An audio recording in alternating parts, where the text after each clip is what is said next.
Student, आज हम बात करते हैं प्रोबेबिलिटी चैप्टर की, जो यूपी बोर्ड में 8 मार्क्स का पूछा जाता है। 8 मार्क्स, तो 8 मार्क्स में से उसका डिवाइडेशन है 2 मार्क्स के 2 क्वेश्चंस रहते हैं और बाकी के 1 मार्क्स में भी पूछ लिए जाते हैं। कई बार 2 मार्क्स में एक क्वेश्चन आता है और 1 मार्क्स का एक एमसीक्यू और 5 मार्क्स का, तो ऐसे मिला के डिस्ट्रीब्यूशन बोर्ड एग्जामिनेशन वाले करते हैं। तो इसमें हमें कौन कौन से टॉपिक कवर अप करना है वो ध्यान रखना है। तो सबसे पहले आपको सबसे ज्यादा स्टूडेंट गलत कर रहे हैं मल्टीप्लिकेशन थ्योरम ऑफ प्रोबेबिलिटी। तो ध्यान रखना मल्टीप्लिकेशन थ्योरम ऑफ प्रोबेबिलिटी क्या है, आपको ये लिख के आना है, P of A intersection B is equal P of A into P of B upon A। ये है मल्टीप्लिकेशन थ्योरम ऑफ प्रोबेबिलिटी। अगर यहाँ पर A है तो B upon A आएगा, यहाँ पर आपका P of B है तो यहाँ पे P of A upon B आएगा। ये चीज ध्यान रखना है। कई बार हमने स्टूडेंट से पूछा मल्टीप्लिकेशन थ्योरम तो क्या लिख के आते हैं, P of A intersection B is equal PA into PB।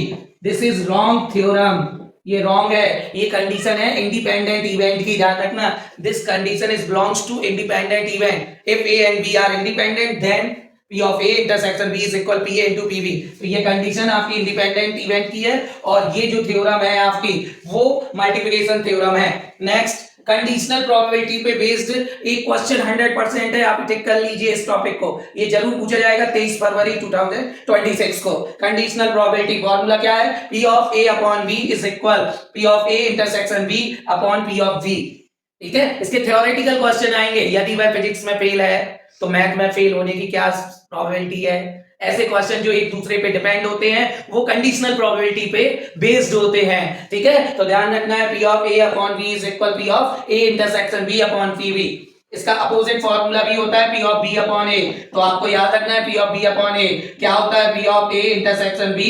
नीचे अगर A है तो P of A आएगा, नीचे B है तो P of B आएगा। और बार लग जाता है, अगर कई जगह पे ऐसे भी पूछ लेते हैं A बार अपॉन B, तो बार लग जाए तो प्रॉब्लम नहीं है। P of A bar intersection B upon PB, ऐसे भी फॉर्मूले बार से भी पूछ लिए जाते हैं। बार का मतलब आपने क्लास 10th में सीखा होगा बहुत अच्छे से। ठीक है, तो नेक्स्ट, बेस थ्योरम भी कई बार पेपर में पूछी गई है। बेस थ्योरम, तो Bayes theorem P of EI upon A is equal P of EI into P of A upon EI, summation of I to 1 to n P of EI P of A upon EI। ठीक है, ये क्या है, आई की value 1 से लेके n तक जितने इवेंट होंगे उतने इवेंट का हम प्लस कर देंगे नीचे। ठीक है, तो बेस थ्योरम पर बेस्ड भी क्वेश्चन इस साल आने की बहुत ज्यादा पॉसिबिलिटीज है। ठीक है, प्रोबेबिलिटी एक क्वेश्चन और पूछा जाता है लीप ईयर वाला, कि एक लीप ईयर में 53 संडे को सिलेक्ट करने की क्या प्रोबेबिलिटी होगी, तो 2/7 होता है। ये क्वेश्चन आपने 10th में पढ़ा होगा। और जनरल ईयर में 53 मंडे होने की प्रोबेबिलिटी क्या होगी, 1/7 होगी। कैसे होगी वो आप सभी को पता होगा।